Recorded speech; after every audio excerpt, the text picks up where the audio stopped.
lagi di channel aku, Hallo. Oke, jadi di video kali ini aku mau bagi tips tutorial perhijaban.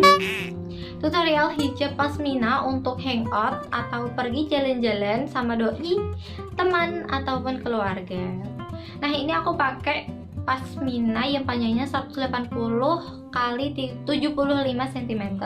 Nah, ini tuh bahannya baby doll, ceruti baby doll gitu. Ini yang biasa aku pakai di video-video sebelumnya.